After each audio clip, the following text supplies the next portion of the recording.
thank you so much for joining us. Today is Monday, November 18th, 2024. The Board of Commissioners meeting is officially in session. We'll go ahead and get started. Commissioner Bardsley will lead us in prayer, and Commissioner Wright will lead us in the Pledge of Allegiance. Shall we bow in an attitude of prayer? Gracious God, Heavenly Father, as we come to you today, we are grateful for your love and your mercy that endures from generation to generation.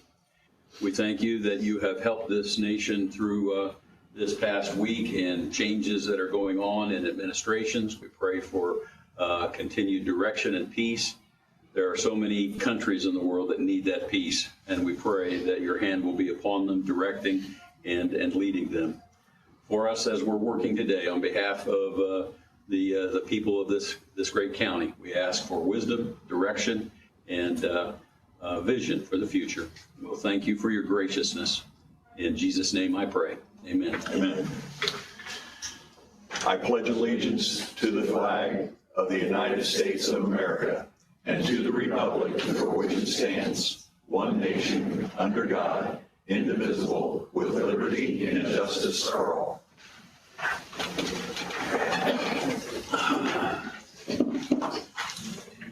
All three commissioners are present this morning. We will jump into claims, minutes, and payroll. Pre-approval was given for claims dated 11/12 of 2024. General fund, $265,531.55. Other, $332,363.91. Highway Department, $466.34. Election Fund, $17,935.11, for a grand total of $616,296.91. If there are no questions or further discussion, I will entertain a motion to ratify the pre-approval. So moved. With support. Motion by Commissioner Wright, second by Commissioner Bardsley. All those in favor signify by saying aye. Aye. Aye. Moving on, we have claims dated for November 18th, 2024. General Fund, $219,563.49. Other, $326,474.43. Highway Department, $485,347.09. Election, $3,088.47, for a grand total of $1,034,473.48. There are no questions or discussion. I will entertain a motion to approve that. Mr. President, I would move that we approve the document as presented. Support.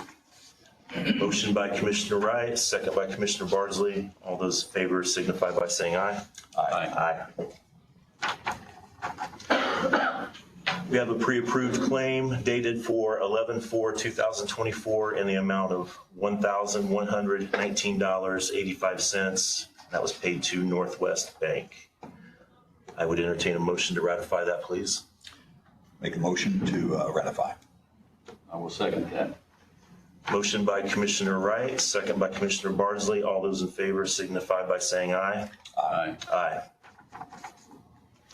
Finally, we will move on to payroll number 23. Pre-approval was given on 11/6 of 2024 for pay dated 11/8/2024. The gross amount was $633,878.55. Motion to ratify payroll number 23. Support. Approval by Commissioner Wright, second by Commissioner Bardsley. All those in favor signify by saying aye. Aye. Aye. All right. Any minutes? Didn't see any back. No minutes. All right. We will move on to number 5, communications and board updates. Ms. Auditor, anything for the good of the order? Nothing. All righty. Mr. Jackson?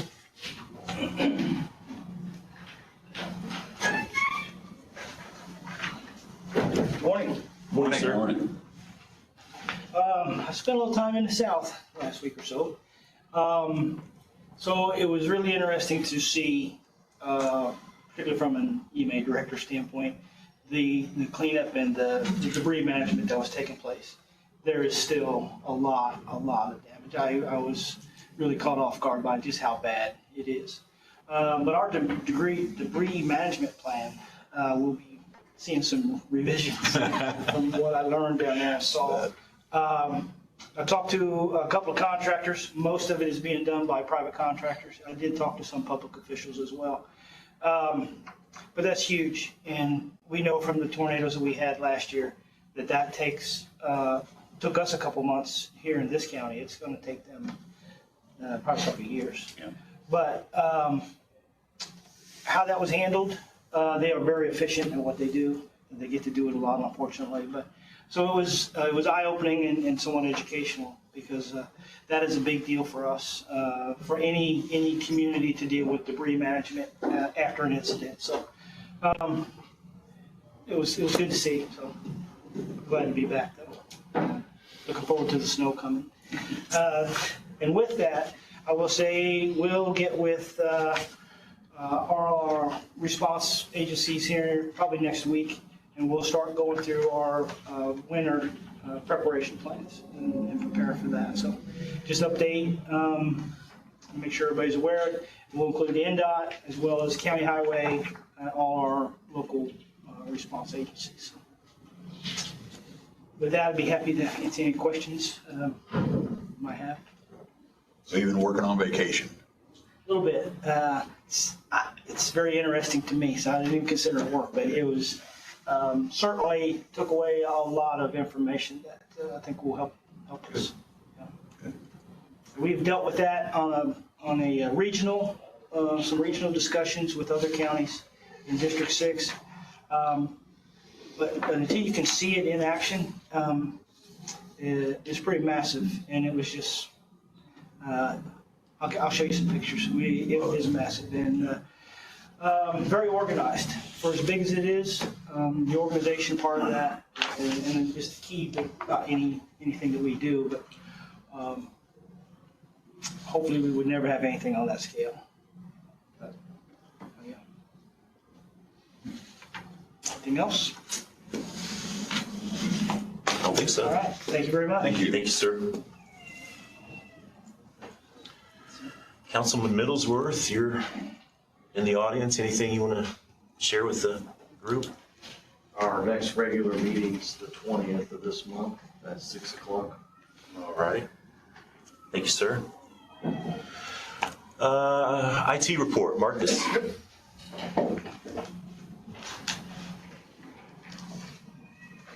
Good morning, gentlemen. Morning. All right, so I got two items with me today. So the first one, I wanted to do a update on the central dispatch with that the non-admin or non-emergency admin lines. So what happened was we've been working with AT&T, and what they think happened is on the 6th we moved over to the new phone system, and what they did was, so they moved all our phone numbers over as expected, but we excluded the sheriff admin lines because that portion of the system isn't ready yet. So, but what happened was they apparently put in and I just got this email this morning. It was a disconnect order from last month, and it has those numbers in there. So it looks like they shut the dispatch numbers off. So basically, we're in the process of getting those turned back on. And while they're working on that, they're also going to look to get them forwarded to dispatch right now. So that way they at least will start working again while they get that figured out. So I wanted to provide an update on that and see if you gentlemen had any other questions or anything like that for me. So if the public needs to contact dispatch, what number should they use right now? That would be, I know Kevin, he sent a number out. It's 844. Let me see here. I know Kevin sent an email out on social media. It's 844-680-0031. We want all of our media outlets to make sure that they hear that. And that was sent to all of our media partners in our list 20 minutes after the outage went down. So this is a number for what? For any non-emergency dispatch needs, Yeah, it's not an emergency. our 911 lines have never been affected by this outage, just our admin. And then when it comes to, it's caused a lot of grief and aggravation, I know, for you guys, right? Marcus and I have been on email string with AT&T 24 hours a day since it went down. And I want to say this. Any compensation coming our way with what all we've had to deal with? Yeah, so, I mean, we haven't looked into any compensation at this time. The big thing for us is just trying to get it back up and running, but that will be something we will be reaching out to our rep, because we never told them to shut the circuit off or anything like that, because, I mean, the initial bill was to do that, but because the office at hand, they wasn't ready for the dispatch portion of it, we had to wait for dispatch. So because we had to wait, I mean, they shouldn't have turned it off. Yeah, so I guess the way I look at it, if this was a one-off and it was a one-day type thing, no Right. big deal. But how long have you guys been dealing with this? We're going on 2 weeks. Yep, it's going on, it'll be 2 weeks on Wednesday. That's unacceptable, right? Yeah, From absolutely. AT&T. Absolutely. So Yeah. I think there needs to be some compensation in one way or the other. That's Right, the way I look no, at it. I agree 100%, and we'll follow up with you, with the gentleman, Okay. as we learn more on that. So, is there any other questions? Appreciate you guys bearing through it. I know it's been a real pain. I mean, we've been on the email strings and stuff, and appreciate you keeping us posted Yeah, on this. And hopefully they'll rectify it soon. Are they Yeah. giving you any day or they anything? didn't give us any ETA, but I think them being able to forward the number, I think that will happen probably today or tomorrow, I'm guessing, because that's not anything too technical, from what I heard. So today or tomorrow, we should at least be able to get it to where that number is at least functional again. And they'll be going to the dispatch phones, right? Yeah, yes, Desk phones. yes. So at least they'll be working. And then when AT&T gets that circuit turned back on, then we can turn the forwarding off, and then it should just work as it did before. So my staff went from having to manage one phone to managing 3 phones now. So we're trying to get at least down to 2. That way we can not have to struggle so much to get in the phone call center. Thanks for your work. Yep. And then the next item I brought with us is the updated agreement for the fax system. So I believe I brought a similar document to you gentlemen around this time last year. So this is just something we sign off every year for the fax lines and stuff. I imagine this will probably be one of the last times we'll have to do it. Because now with the new phone system, we could look into porting those lines over into that system. So I just need your gentleman's signature on this, and I believe Justin forwarded that to Kyle for review, and he's blessed it right there. So Just need to be in the form of a motion or contract. We authorizing Marcus or the president to sign off on I know last time, I think it was, I don't know if it was Commissioner Wright or one of the commissioners signed off on it. I don't think I did. But I mean, if you guys give me permissions to sign off on it, then I can do so if you want. Comfortable either way. Is it this AT&T contract right here? Correct, yep. Chair ready for a motion? Yes, sir. Mr. President, I would move that we have you sign a contract with AT&T as the Universal Extension Amendment to Service Agreement for the AT&T ILEC Centrics service. I will support that. We have a motion by Commissioner Wright, second by Commissioner Bardsley. Any other questions for Marcus or discussion? What is the payment on this, Marcus? It keeps saying payment period and I don't see a payment. I mean, it's just I'm not exactly sure what the payment is. I think it's, what is it, Justin, like $2 or $3 grand a month for all the fax lines? I can tell you off the top of my head.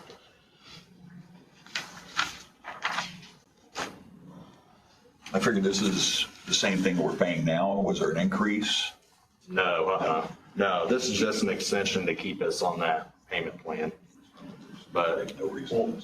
I mean, that's fine, but I really don't, I'm not really wanting to sign a contract that I don't know that says payments, and I don't see a payment. And I'm sure it's what we've done before, but, and I'm, certainly not trying to be confrontational or difficult, but. no,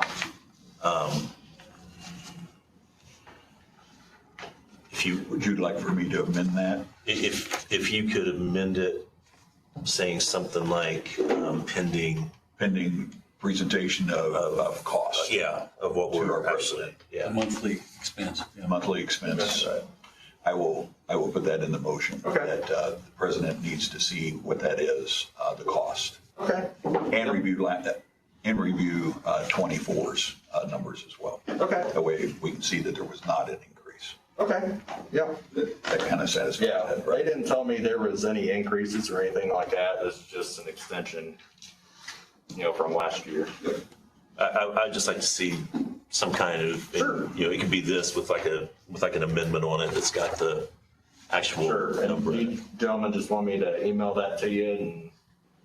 Yeah, Okay, that's fine. all right. Is that, Yeah. If there's any questions or concerns, we can fire back a especially email to you and with stuff, and then- AT&T's track Yeah. record Yeah, right now. yep. So, does that sound fair to you? Yeah, that's perfectly fine. So I'll get that information to you gentlemen and then you can tell me yes or no from there. Okay, so you made a motion. We're amending the motion. Amending the based motion, on- yep, Still based support the on. motion. All right. Yep. So we have a motion by Commissioner Wright, second by Commissioner Bardsley. Any other questions or discussion? Hearing none, all those in favor signify by saying aye. Aye. Aye.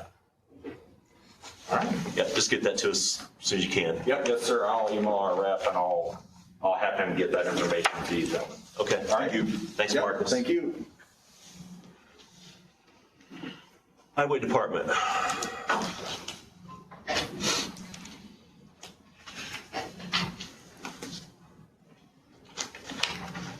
Morning. Morning. Update you on a few projects. The bridge on 38th Street, they're paving the mix today. I'm gonna do stone and guardrail the next couple days, so hopefully Wednesday it'll be back open. We might not get the lines painted on it till the weather. After the snow. Yeah, I was gonna say after the weather straightens out, so hopefully by Wednesday afternoon, that'll be back open. The county was awarded $288,931.52 for round 2 of the community crossing grant that we applied for.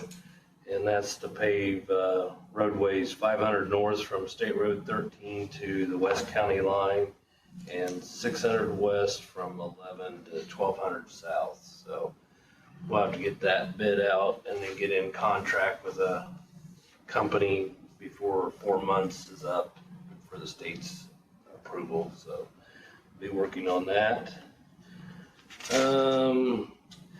I did get a phone call last week. The recycle center cover for the building should be delivered about the middle of December.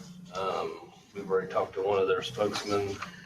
He said that probably towards the end of the year or the beginning of next year, we'll have to close the facility for about a week and then get that installed. So we're working on that, so. Last Friday, I met the gentleman with asbestos inspection out at EMS building to start construction of that.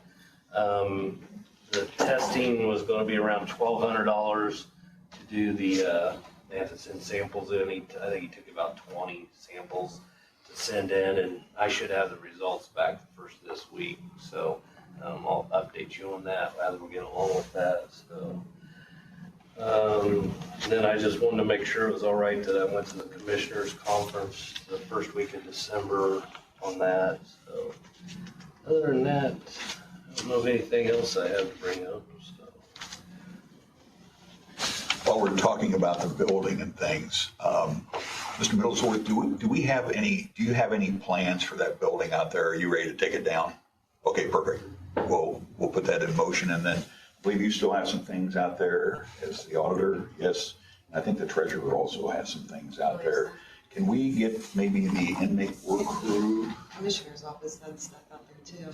Yeah, I think Dawn might have went through some of that I think I for went us. through it. Right? It's not been moved, but I went through it. Yeah, so, but we can go ahead and, we can try to get the inmate work crew to move that stuff, if we could. Justin, if you kind of work on that for us, and then let David know that, that it's been done, and then we can proceed from there. I just want to make sure that you didn't have any plans for that building. I'm just planning on starting on the burner spot first, so you'll have time. I mean, I'm not gonna be there tomorrow. So. Okay. Very good. Very good. Thank you. That's all I have, unless you gentlemen have anything, and I can, I'm on the agenda here a little bit for the wind farm thing, if you want me to come back up for it, so. Just go ahead and do the wind farm while he's there. That's fine. Okay. So, I don't know if you gentlemen made a copy or whatever. I have you got the original. Yeah. We got it. Yep, we got it. And, I have the Will from Prairie Creek Wind Farm that's helping me on REW, Renewable Development. Like I said, this project's basically based out of Blackford County. They are going to use our East County line to bring product in and set up a tower or two on the East County line, basically from 500 South to 300 South area. So work with Kyle and them on getting a road use agreement that we feel is good for everybody. So I don't know if you have any questions. Will said he'd be glad to come up, answer anything, or if you have any questions, maybe I can answer. So do we go out and take pictures of the road, things like that, the way before? If you agree on this, then that company, the SCJA, is the one that Blackford's gonna use. Okay. We're gonna have an agreement with them, and they'll do all that stuff. They'll go out, they'll take pictures prior, videos, etc. They'll meet with them, correct me if I'm wrong, and they'll make sure everything's documented, and then after they get done with the project, or as they're doing it, they'll be the inspectors on it. Okay, and so is there a fee for that? Yes. And so is that fee being passed on to the company who's requesting? Yes. Okay, very good. Okay. I think if I remember right, it said up to 50,000. It says it in the. Yeah, it was around 50,000. I think it was anything below 50,000 they'll cover, and then if there's an issue, then they'll have to go back to them. But so it was in there somewhere. I know I've seen it. So. You know, 50,000 is, We went with the company's recommendation because that was another thing is they don't plan on starting until probably a little bit in 2025. Actually, the major construction will be in 2026. So we went with that inspecting company, kind of said, hey, probably not going to be really until 2026. Is this still going to meet your, and they said, yes, that would be fine. So. It's on page 4, under the inspection tab, section B. It's the $50,000. yeah. This isn't our first dealing with that. We had to work with Tipton County on the wind farm on 1200 South. Yes, Yes. out there. So we've had a road use agreement before, so. Did we have any problem with that one? No. That you can think of? Okay, perfect. No, in fact, that company was really easy to work with. We met like every 2 or 3 weeks down in Tipton, and if there's an issue, and they were good on fixing it. So. And you said Kyle did review this? Yes. Yeah. We've kind of been back and forth. We've asked for some changes. They changed a few things, and we sent it back, and then we asked for some other changes, and so they've been working for the last year on this, so.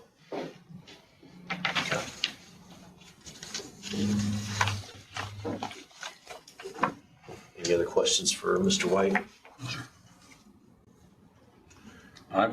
I'll entertain a motion. I would move to approve the road use agreement with Prairie Creek Wind LLC as presented. Support. Motion by Commissioner Bardsley, second by Commissioner Wright, to approve the road use agreement with Prairie Creek Wind LLC. Any other questions? Hearing none, all those in favor signify by saying aye. Aye. Aye. You haven't signed yours. I'll get it to you. All right. Thank you. Thank you. Thank you. All right, so we knocked number 2 out. All right, old business. Agreement amendment proposal, Mr. Battin. Connor, Mr. Sullivan.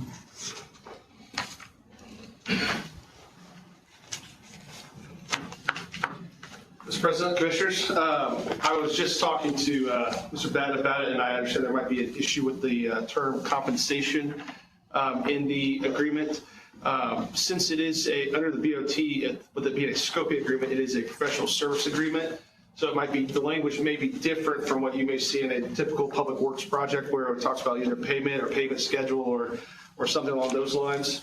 And so compensation is not necessarily a legal term. It can be changed to a variety of different, we could change that out if that provides comfort to the Board of Commissioners. The other thing I want to point out to the board is that in the original scoping agreement and the amendment, it does talk about how BW needs to receive written notice from the board prior to proceeding. And so at any point in time, say the project becomes stagnant or progress is not being made that is to the satisfaction of the Board of Commissioners, that at that point in time, the board can say, hey, we're going to terminate the contract. We'll pay you for what services have been provided to up to that point. But there are several places where you could, at various points, if you wanted to, part ways with that. Obviously, hoping that would not be the case. But it's important to look at. It's not $2 billion and change up front. It's going to be over a period of time. And so by agreeing to this and accepting the original contract and the amendment, BW doesn't walk out with $2 million change. Like I said, it's going to be over time, and every step of the way, the board will be the one that says, okay, yeah, we like this scope, or we're moving in the right direction, and we're good, and keep going forward there. And we did put in there language that the written notice could be something simple. It doesn't need to be like a formal notice, or it can be, but it can be a simple email from Justin or the president of the Board of Commissioners. And so there will be a written communications trail for the board to say, okay, yeah, here's what we've approved it up to, or say, hey, you guys, you went beyond that, which, again, BW will not do that. This is not their first rodeo for it, but there are protections in place for the board in Grant County. And again, if we want to, we can change the word compensation to payment or something along those lines, but it just might be different just because, again, it's not the normal form of procurement that you might see in normal public works projects. Brad, any comments or questions on that? Or? No, just want to reiterate, we're continuing to work with the committee on trying to find the right scope for the project, and this $2 million, we're not going to use any of that. We're not going to get into design until we establish a scope. So first step is make sure we have a scope that everyone's comfortable with, and then start design. Sir. So, Mr. Sullivan, help us out here to understand, because this is ARPA money. Yes, sir. And I know ARPA money has got a lot of strings to it. It certainly does. Let's say we did have a parting of ways later on. What does that do to that ARPA money? Is that something that the feds can ask back for? So with the, kind of, it'd be a long-winded way of answering, but It's okay. having the It's a contract. question. It's a good question. No, absolutely it is. I want to be Absolutely. sure that we're doing everything possible to make sure that money stays here in Grant County. I could not agree more, Commissioner Wright. If, so by having the contract and the amendment signed and executed, you've met the first deadline, which is having it obligated by December 31st of this year. The next deadline is December 31st, 2026. Those are when the funds have to be expended by. This is a permitted use. If for some reason there's a breakdown in the project, after discussing with Coonrod and myself, we do believe that if we were to provide written reports, say, to the Treasury saying, hey, here's all the steps we did up to this point, either the project scope had to be changed or the project scrapped altogether, then we believe you should be able to still take that and use it towards another permitted purpose under ARPA, which you guys are using the revenue reduction, which makes it a very broad, any government service. The paperwork for how that's would be documented to the Treasury is not known at this time, just because we haven't got to that deadline yet, and Treasury does like to move the goalpost on everyone quite a bit.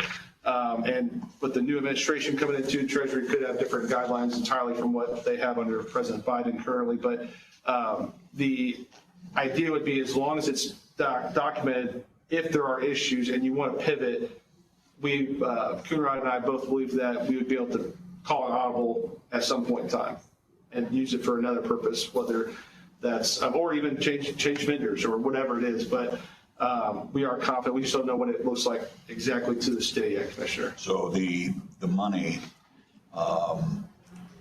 if we specified it to the jail itself, that could be anything from a remodel or whatever we need to do. Absolutely. Correct? So we can spend the money to fix up current facilities that we have, correct? Correct, Mr. Yeah. Okay.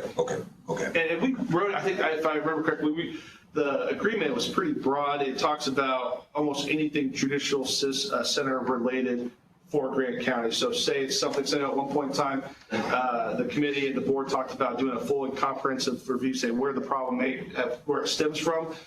So we did provide that language in there that you guys have a wide range of flexibility for that within the legal parameters of the BOT and procurement rules for ARPA. Any other questions, comments, or concerns? Does language on 9 alleviate some of Commissioner Wright's concerns? Yes, and that's so part of the, this is part of the amendment. Yeah, the amendment.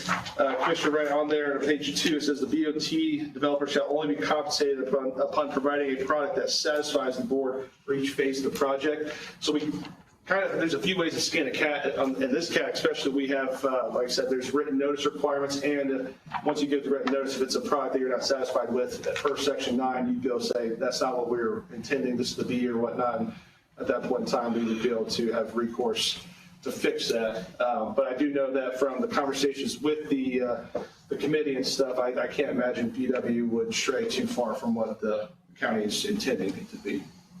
I think 10 and 11, Justin, also gives us a little Yes, it does, Mr. President. security as well, so.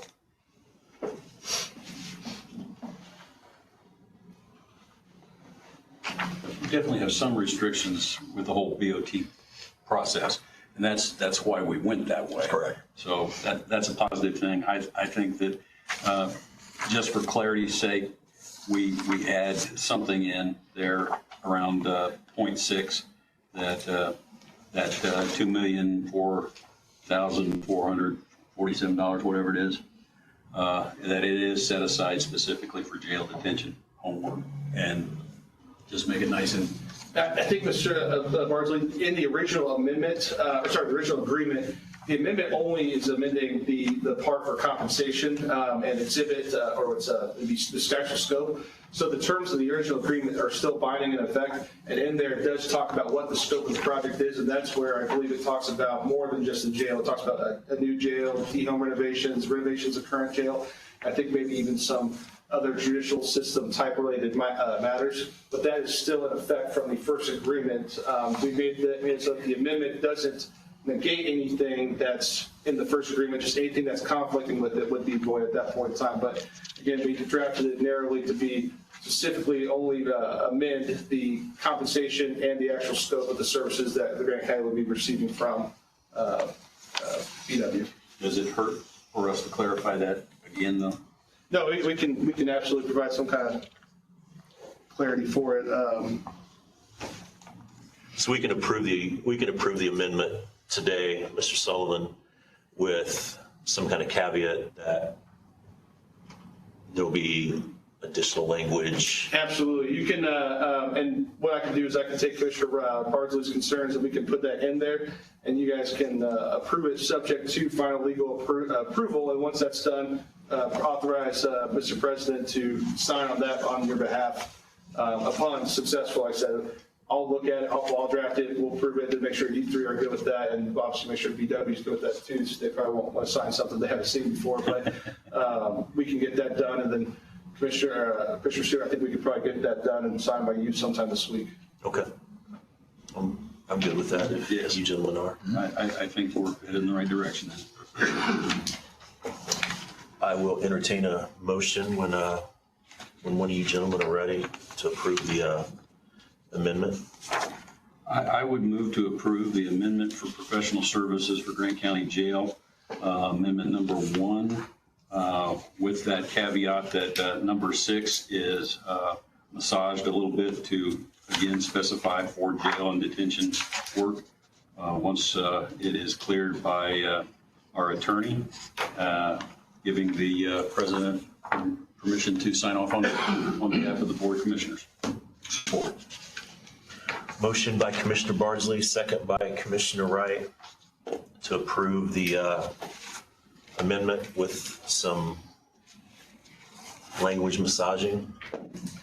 All those in favor signify by saying aye. Aye. Aye. Welcome. Thank you. Thank you.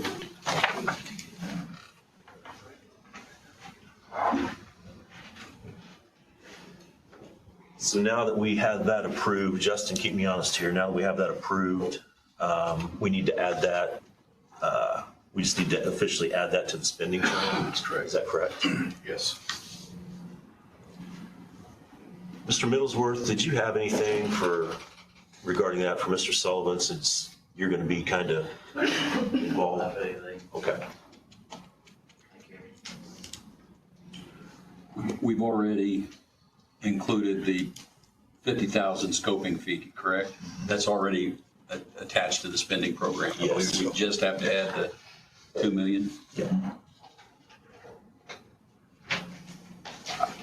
Mr. President, I would move to add the final $2,024,447.84 to the ARPA spending plan designated for jail and detention work, subject to expenses with BW construction.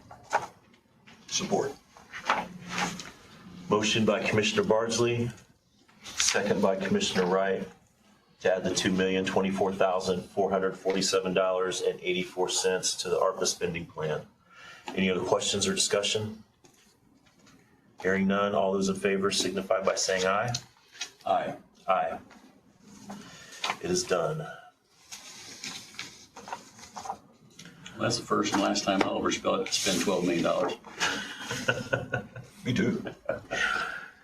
Job well done, guys. We will move on to new business. Presentation of naming resolution for Mr. Jim Brunner. Commissioner Wright? Yeah, thank you, Mr. President. We've been working on this for quite some time and had a request from a couple different people that we would take a look at a bridge, Highland Avenue Bridge, to go ahead and name it after one of our public servants here in Grant County. So I'll read the resolution. It's naming Highland Avenue Bridge number 719 in Marion, Grant County, Indiana, that crosses the Mississinawa for James Jim Brunner. Whereas James Jim Brunner was born in Fort Wayne, Indiana, but has made Marion, Grant County, Indiana his home since 1971 following his graduation from Indiana University. And whereas Brunner has worked for local radio station WBAT for over 53 years as a sales representative, on-air personality, and a sports broadcaster since he started with the station. And whereas Brunner has been the voice of the Marion Giants for over 53 years, calling many of their athletic events, including 7 state basketball championship games and 1 state baseball championship for the Giants.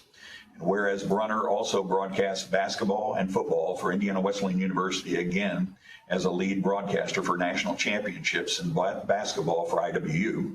And whereas his accomplishments have resulted in him being inducted into the Marion High School Athletics Hall of Fame, Marion High School Hall of Distinction, Grant County Sports Hall of Fame, and Indiana Broadcasting Hall of Fame, as well as receiving the Distinguished Media Service Award from the Indiana High School Athletic Association.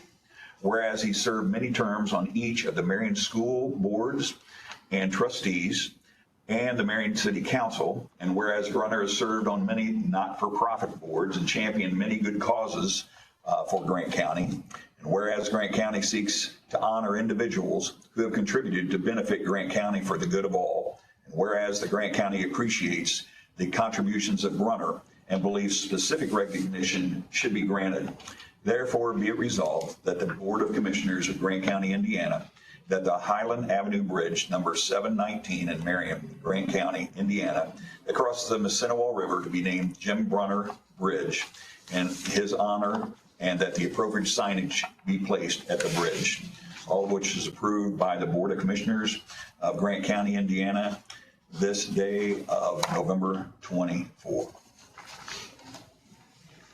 That is the resolution in front of us.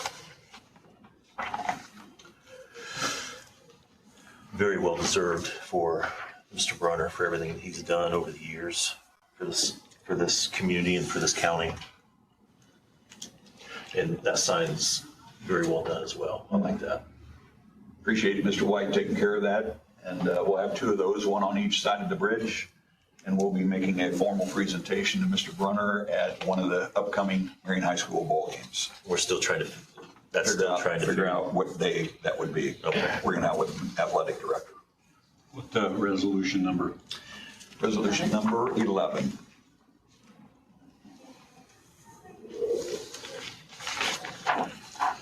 You did all the heavy lifting. Do you want to make the motion? I can.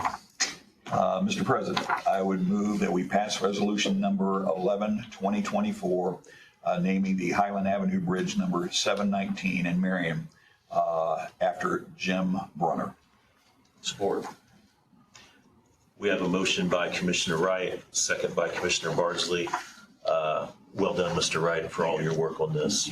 I know you spent a lot of time on this. Any other questions or discussion? Hearing none, all those in favor signify by saying aye.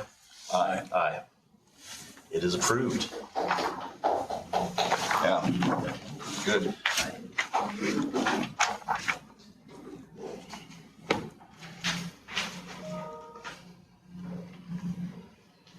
All right, we will move on. Ambulance territory request, Dawn Harness. Did you all get a chance to look at the interactive map at all? Did it make any sense to you? I did not. I did not. Do you have that? Yeah, that's it. It's what's in our packet, correct? Yeah. Well, I've looked at that. I thought you some, Well, there's a Interactive. login, you can do an interactive. okay, I've not done that. Oh, no, I haven't either. We're all set to go. Basically, we created a Sweetser area. They requested an ambulance, and according to our agreement from the 70s, if a town wants to have an ambulance, we'll provide it. We expanded Swayze's area. We expanded Center Township's area, Washington Township's area. And we split Guest City's area in two. They by far have the most calls of any area in Grant County. So we split it up to help maybe cover more of those. So this is technically our public meeting for this, correct? Or, No, that was for the That was for the IDZ. IDZ, yeah. oh, that's right, sorry.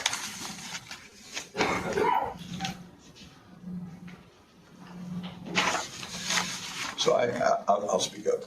So I've had some concerns presented to me as a commissioner. And I guess my question, Sarnis, is Have we been in contact with Marion General Hospital? Have they bought off on this? Do they need to buy off on this? They don't need to. The Marion General doesn't have a contract with anybody to do ambulance service. So no, it's county territory. I have been in close contact with the director of EMS there, telling him that when they're in service, in Sweetser in particular, because that's one of the partial areas that Marion General was covering for us. He knows as well as I do, if they're not in service, it's gonna be his trucks that respond to that area, just as we do for him when he can't do it here in the city. So he's well aware of it. It's not a high volume area, not at all. That whole west corner there is not high volume. So the other tweaks that were done in the overlay of this whole thing,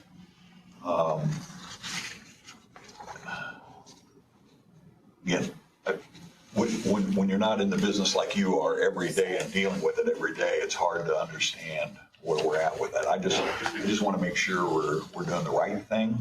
And I'm not at this point sure what the right thing is. There's some other, like I say, there were some people that contacted me that I think I'd really like to do a little deeper dive in it, maybe come out to your, that's my take. I mean, everybody else may say not, but there's been enough questions raised that I think it warrants maybe taking it to another meeting. Sure. If that sounds all right to you, gentlemen. I kind of, I agree with Commissioner Wright.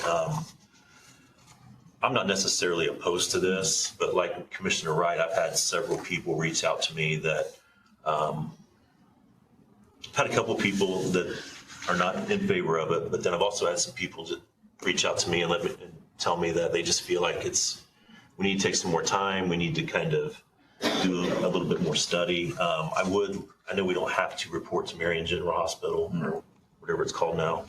But I would like to kind of get their take on it. I feel like the county needs to be good partners with them.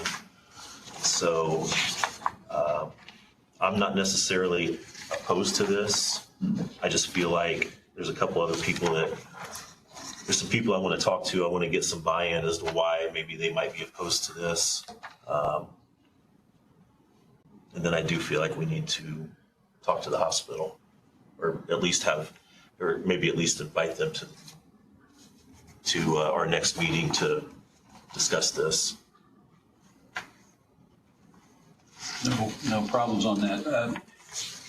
Just that you said it in public, we have had another community ask for a truck. Sweetser. And we're obligated by law for that. That's our general agreement. If you want a truck, we'll provide it. Mill Township as well has requested a truck, which territories don't really mean anything except for guidelines.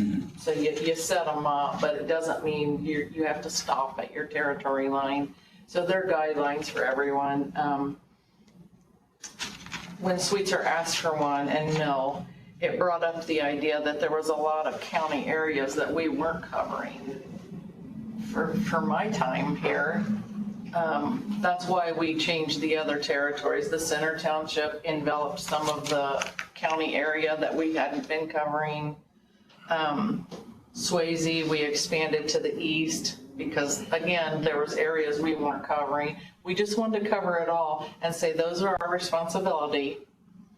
We'll cover them to the best of our abilities with our paid trucks during the day and then our volunteers at night. Doesn't stop people from getting a response if we're not available. Marion steps up and does that.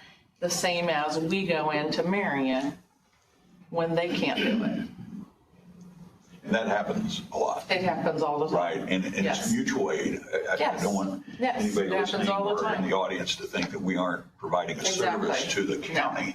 These are just guidelines. Yeah, and so somebody's going to be rolling to an accident or You can't health stop issue them. at home or whatever, and two may show up, right? I mean, yeah, and absolutely. And this is one of these deals where it's an interesting thing, just to go on record with it, that when an ambulance shows up at a home And, if they transport, then we get paid for that, whether it's Medicare, or whether We it's can bill for that, insurance. We can Steve. bill for that. Okay, we can bill for that. All right, that's a good saying.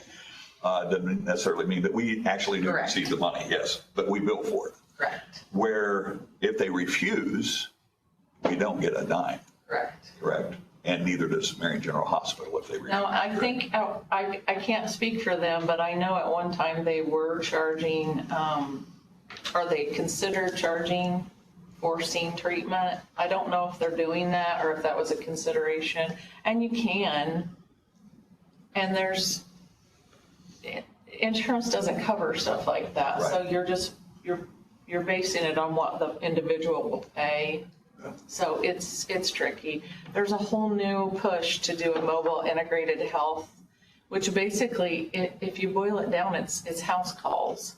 There's a grant in Indiana, which we don't qualify for because it's for cities and towns. I tried anyway. That you basically go out and you visit your patients that have been dismissed from the hospital, and you do house calls on them. Because the more you do that and the more you reassure them and know they feel they're being taken care of, they don't call 911 again to go back for the same reason. It's a big push right now. I think it used to be called community paramedicine. They've changed it to mobile integrated health, but there's big grants out there. I'm just trying to work the state into recognizing us as a worthy person to get it, so. Since you've got these set up in the smaller towns, can they go after that grant money? Well, we might have to do it like that. But they didn't tell us that we wouldn't qualify. They pushed us to apply for it. Okay. And then when we did, as Grant County EMS, they said, well, it's for towns and townships. So we may have to break it up and say Liberty and Center and Okay. things like that. And I'm meeting that's the conference I'm going to this week. I'll talk to the state EMS director and ask him his opinion about that. And they'll buy you a vehicle, you outfit it, all that, There's no additional cost to doing this, correct, to the county? To doing these territories? Nope. We already have the trucks. We already have the equipment. There's a few things we're gonna need, but they're not required by law, so we're good there. I mean, I don't see a downside in providing better coverage. It's the first time in my lifetime that we've tried to cover every inch of county territory. Well, I really appreciate your work on this. I know you've been working at it It's not just hard. me. Yeah, I know you've been working on it hard, and it's been in front of us a couple times now. I know you love coming to our meetings. Oh, I do. So I do. It's riveting. If you could come back to our next meeting. Sure. I think by then we could have the answers. I know I'll really go to town on it and just make sure. That's fine. We'll meet, bring the concerns of the individuals Okay. that's come to you, bring those concerns and let me see if I can answer to them. Good. I think we are, yeah. All right, thanks. Thank you. Thank you. Contractual services agreement proposal, Kris Goff, Purdue Extension. Is Kris Goff here? Not sure if Kris is here or not, but I can present this. Okay. This is just the annual agreement between Grant County and Purdue University, so that we may work with Purdue Extension offices. It's been reviewed by Mr. Persinger. Like I said, it's the same contract that you sign year after year, just different dates. Okay. And there have been a few times I've raised my head on a couple of things and they're going, federal government makes us put that in there, so we're not going to change anything that the feds. Tell us we have to do. Right. So I got you. So knowing all my questions have already been answered, I would move to approve the Purdue Extension agreement. I would second that. We have a motion by Commissioner Bardsley with a second by Commissioner Wright to approve the contractual services agreement between Purdue University and Grant County, Indiana. Any other questions or discussion? Hearing none, all those in favor signify by saying aye. Aye. Aye. It is approved.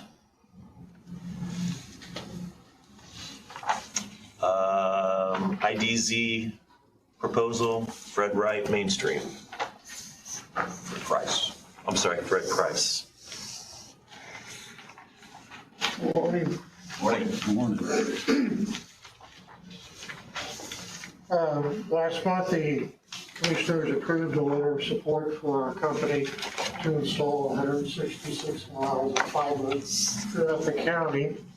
We're still in the BEAD process of proposal. Part of that proposal is infrastructure development zone proposal, which is an IDZ for short. What we're looking at here is Mainstream has agreed to invest $8.2 million into the county. We're hoping to get 1.8 million from BEAD. We're not asking the county for any upfront money on this at all. But the Indiana Broadband Office, who approves the BEAD requests, likes to see participation from the county. In fact, that weighs very heavily in their approval for BEAD money. And this is why we're asking the county, the commissioners, to approve an IDZ for Mainstream Fiber to submit with our proposal for the state. We are hoping that the proposals will go in by the end of the month. There's been still no deadline submitted by the state yet, so we're still waiting for that. But we're hoping all this will be completed before the end of the year as far as approvals and all of that goes. So with that, I think I'll read a little section here from the guidelines for the infrastructure development zone. The infrastructure development zone shall permit a business personal property tax exemption available to persons or companies for certain infrastructure associated with the development of broadband technology. The tax exemption for broadband technology infrastructure shall only be permitted for the installation of fiber to homes, businesses, farms, schools, and publicly owned buildings. So that is what we're asking for today. Questions? This proposed IDZ is for 10 years. Yes, correct.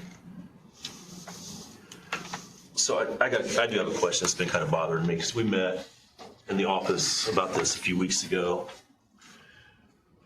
and the agreed upon time was 10 years. And then I believe the next day or the day after, we got an email and the contract was for 20 years. That was my mistake. Okay, it was just Totally my mistake. that was just like a kind of like a typing error or clerical error, or was there? No, it was some counties we have asked for 20. Okay. And we were only asking for 10 on this. Okay. Thank you. You're welcome. And if I may add to, just to make everyone aware, this is the public hearing on the infrastructure development zone proposal as advertised in the Chronicle and the News Herald on November 6th. Okay.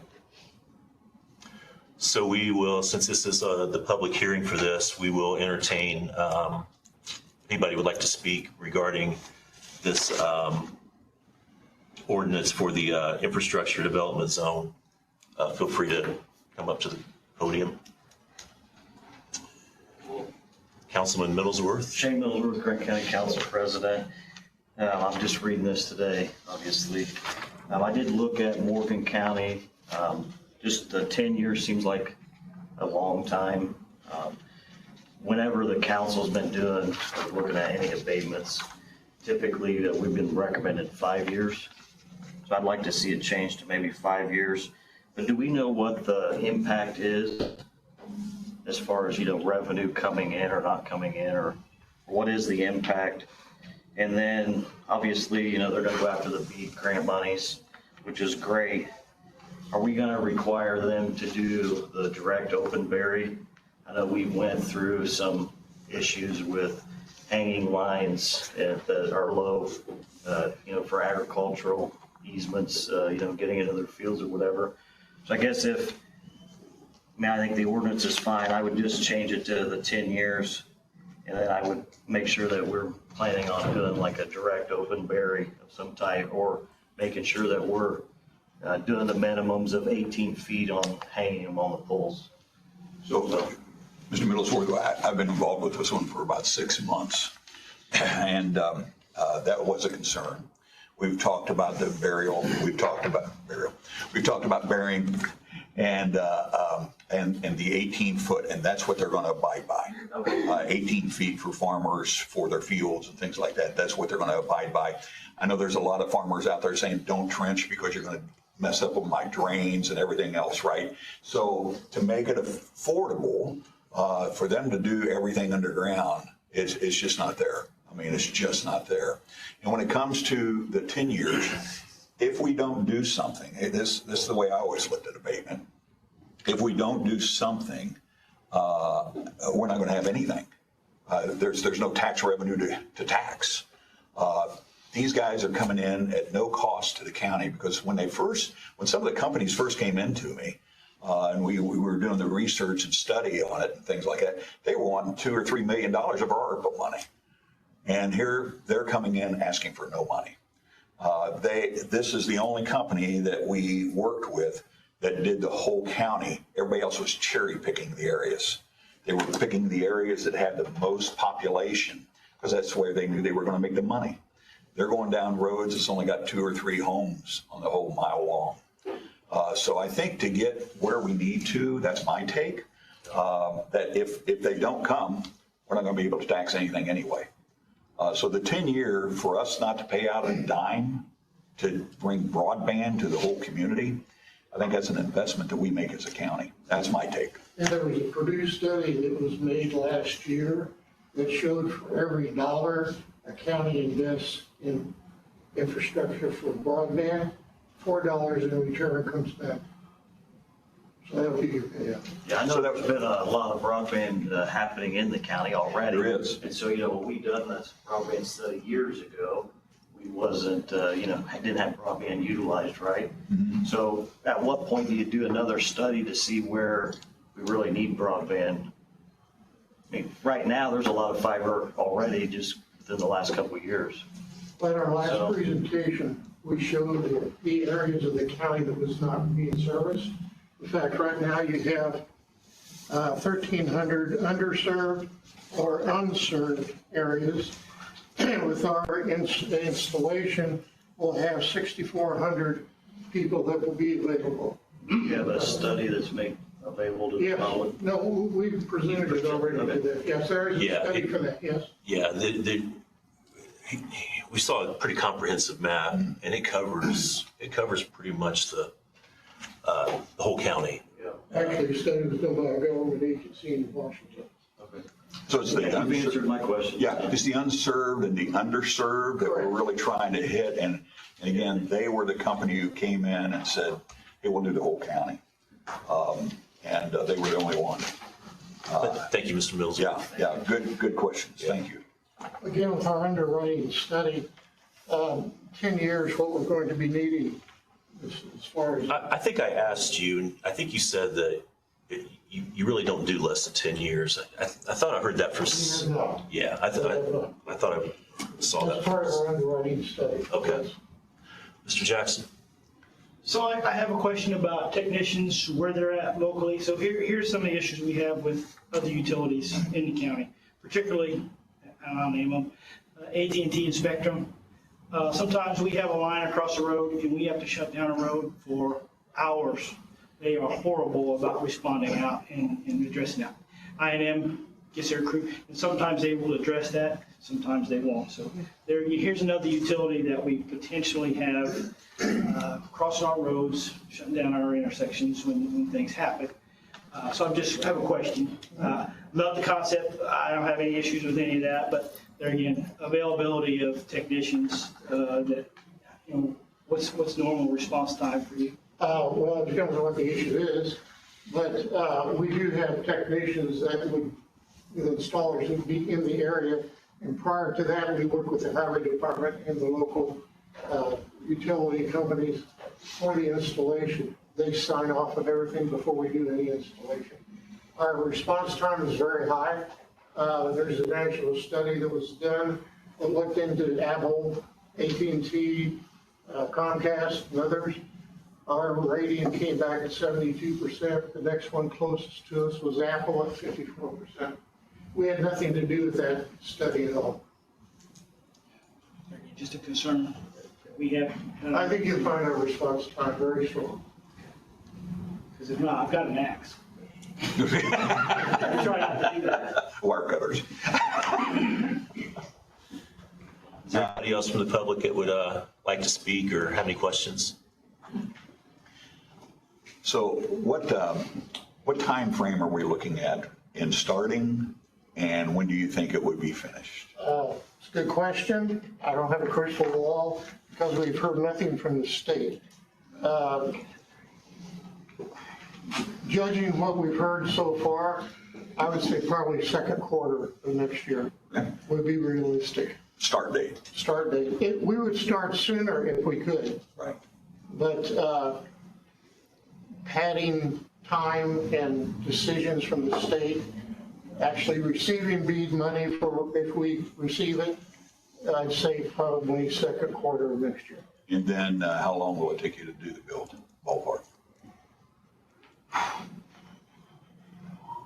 That is still questionable. The supplies are still slow in coming. I can get back to you on that question. I don't want to say something and be wrong. I'll get back to you. It'd be great to share with those concerned. Our stalls are not long. I'll just tell you that, not like others. We're not talking years. And I believe you have been awarded contracts in several different counties. Is that correct? We're in 12 counties. 12 counties right now. We have probably will double that by this time next year. So is there concern about how many contractors will be in an area or anything like that? I think you said that you'd hired more people. Is that correct? We have. We've grown. We're up to about 200 people in our company right now. And this time last year, we had 80. Okay. And then do you farm out any of that? Sometimes if we're trying to beat a deadline, but the people that we farm it out to are people we've done business with in the past. We don't just go through our phone book and say, boom, there it is.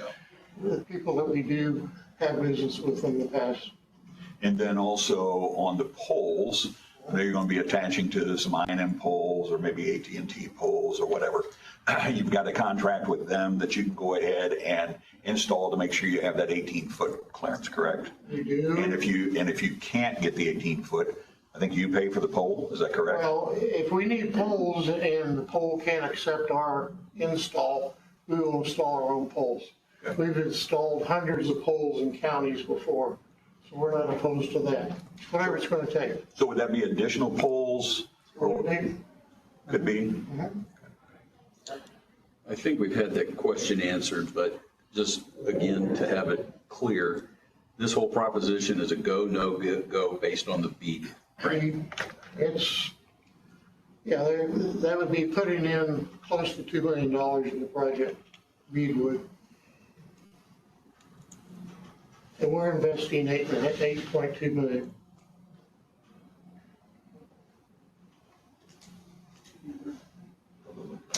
Any other public comments? Chad Kirkpatrick.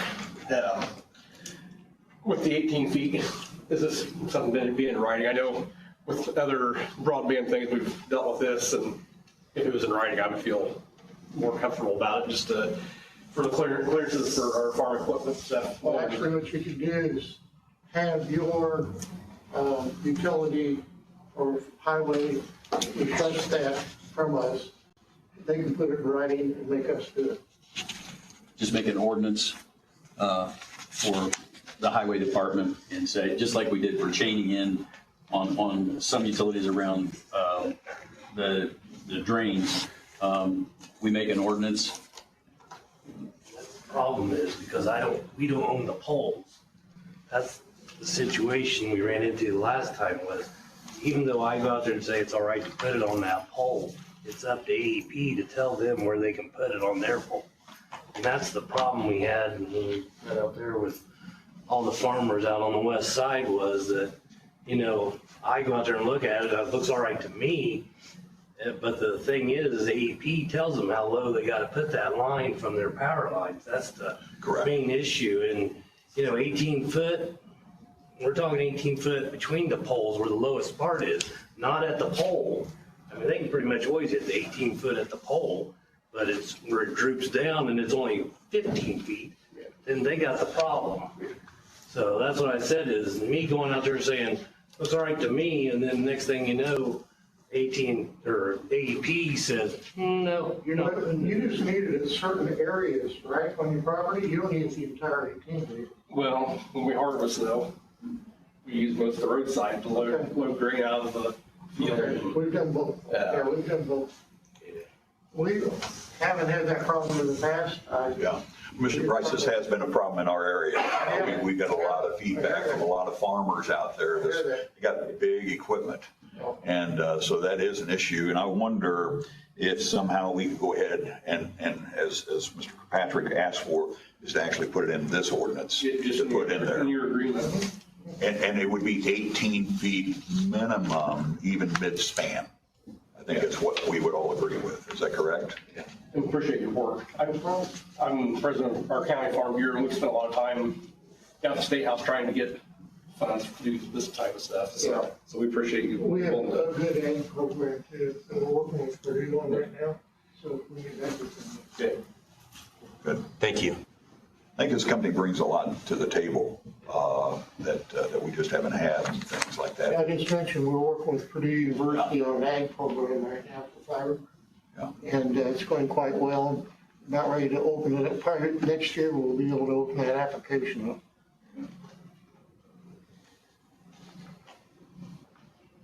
Yes. Would this be ordinance 12? No, that was a resolution, so ordinance, it would be number 10. 10. Questions from the audience?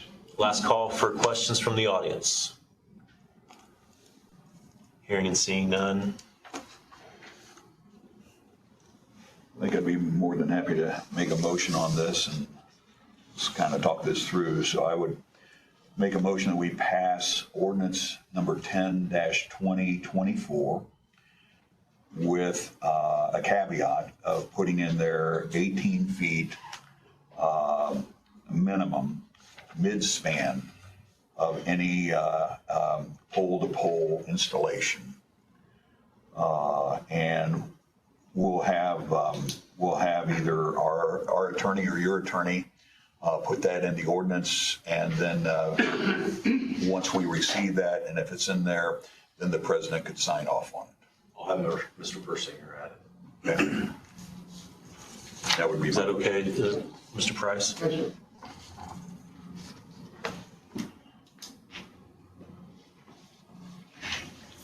And just a real quick question, when it comes to the council on the tax thing, do they have a nickel in this too, Mr. Middlesworth, or do you know? Speak for the county's attorney, but when I was reading over the IC code, it looked like your body couldn't act on the Okay. county's behalf. Okay, thank you. Thank you for clarification. Thank you. So that'd be my motion. Just, I know that Kyle will put that in properly. I don't know if we need an additional section for that or not, but based on him inserting it, I'll second that. Motion by Commissioner Wright with a second by Commissioner Bardsley to approve ordinance 10-2024 with some additional language from our county attorney. Any other questions or discussion? Hearing none, all those in favor signify by saying aye. Aye. Aye. It is approved. Thank you, sir. Melissa Stevenson, Court Services. Morning. Morning.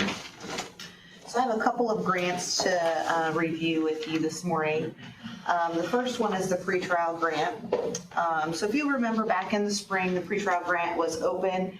I came before you and asked about the possibility of future funding in the event that we received funding in similar ways that we have in years past. So we've started receiving money in July of 2017 from pretrial services. We've continued to get funding from the Office of Court Services since that time, totaling in about with our current grant about $1.7 million over those years.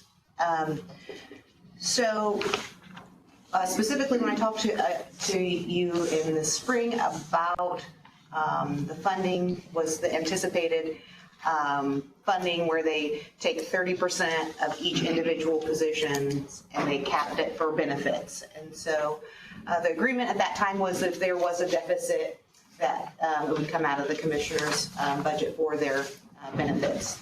It's been that way over the past couple of years. So it was approved to move forward in that fashion. So in order to be proactive, the commissioners did approve that if we receive funding in that way. We were funded a little bit differently for 2025. Rather than receiving funding for the salaries at the cap of 30% of the individual salaries for benefits, we actually received a total award for $25,000 for each individual officer. The funding is better for the county that way. We actually received more money because they did it that way instead of capping it at the 30%.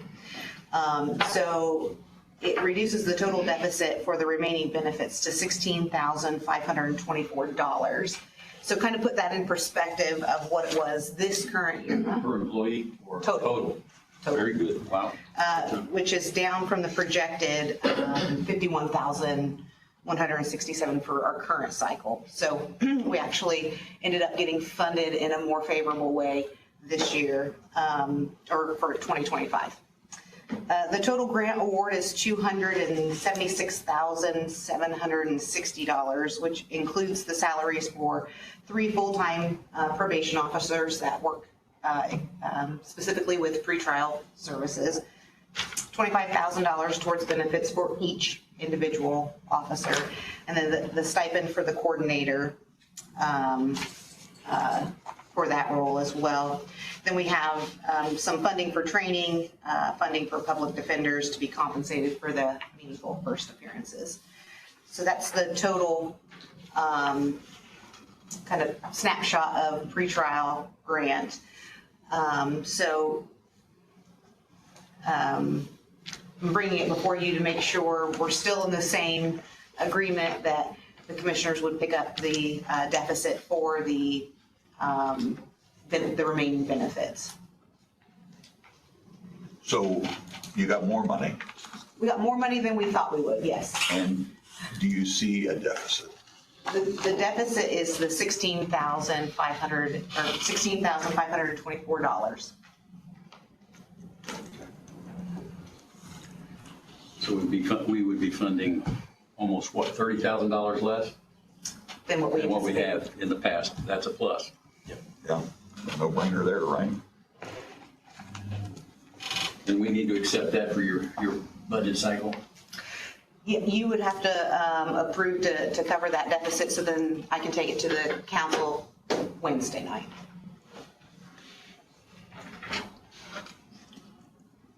I would move to approve that request as presented, and again, not only thank the state, but thank the department for their hard work in making that a reality.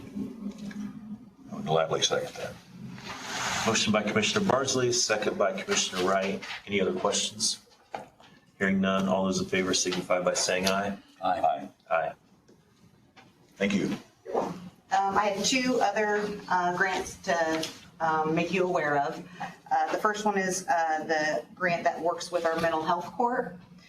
This year, Grant County implemented a mental health court through its collaborative efforts between Radiant Health and the Grant County court systems and Grant County Court Services. Radiant Health currently reimburses a majority of the salary and benefits for our mental health court coordinator. and the remaining salary and benefits are paid through a problem-solving court grant through the Indiana Office of Court Services. We received the grant award recently for 2025 to allow us to continue these efforts. The grant pays $2,549 towards the coordinator's salary, so that's the deficit between what Radiant Health reimburses and the actual salary based on the minimum salary schedule. So rather than asking the county to pick up the difference of that portion, we put that into a grant request that was approved. And then it also pays, again, the $25,000 towards their benefits, which will actually work out well for Radiant Health because they were covering the difference there. So it also pays for a $2,000 stipend and $437 for benefits for the grant management responsibilities of our office manager. There's a lot of work that goes into that collaborative relationship and getting reimbursements for payroll and things like that, and assisting with all of the other kind of components that have to go with this particular grant as well. Additional line items for this grant include funding for incentives, drug screen supplies, participant needs, program evaluation, and staff training. The total award for this grant for next year is $59,486.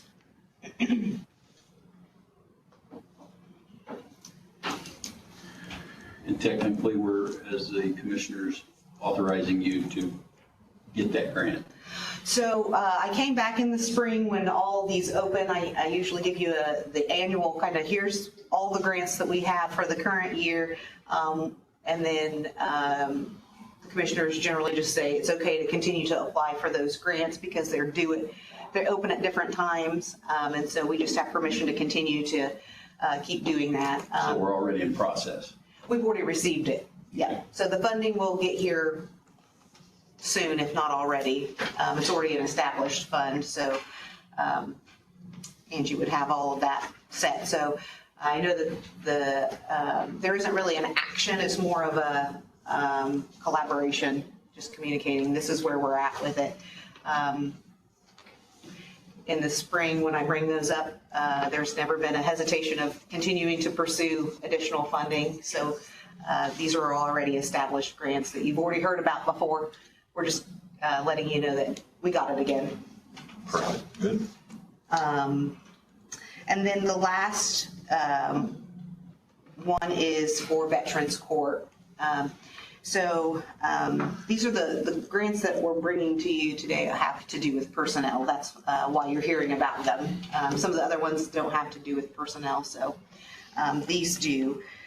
Veterans Court, we received the 2025 award, and this grant includes a stipend for $1,250 and the $274 for benefits for one of our team members to facilitate evidence-based peer-led group for our veterans. So historically, the VA's had somebody coming in and running a peer-led group. They were no longer able to do that, so we pursued a grant opportunity to be able to have somebody step in and we could compensate them to continue those services. It's a peer-led. So we have an individual in our office who is a veteran who has a passion to continue to serve in that way. So this is the compensation for the additional work to prepare, facilitate, and document all of those groups that happen every week. So, so it's looking at compensation for that. The grant has additional line items for incentive, drug screen, drug testing supplies, participant needs, and training. And the total grant award for 2025 is $20,524. And historically, these grants were capped at $10,000. They released that cap, so we pursued more funding. So So those are some additional ones, but again, just bringing it before the commissioners because these will be presented at the council meeting this week. Any questions? Great job. Thank you. Okay, thank you.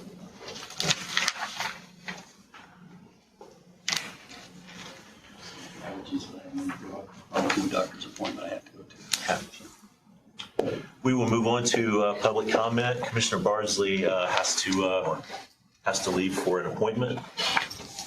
So we'll just take a few minutes. If anybody wishes to speak, approach the podium, state your name and address, and tell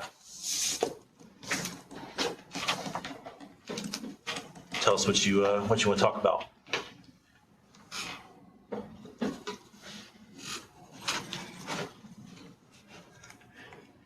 Maybe going in. All right. When is our next meeting, Justin? December 2nd. Yep, the next Board of Commissioners meeting will be here at 10 a.m. on December 2nd. We are officially in recess. Thank you.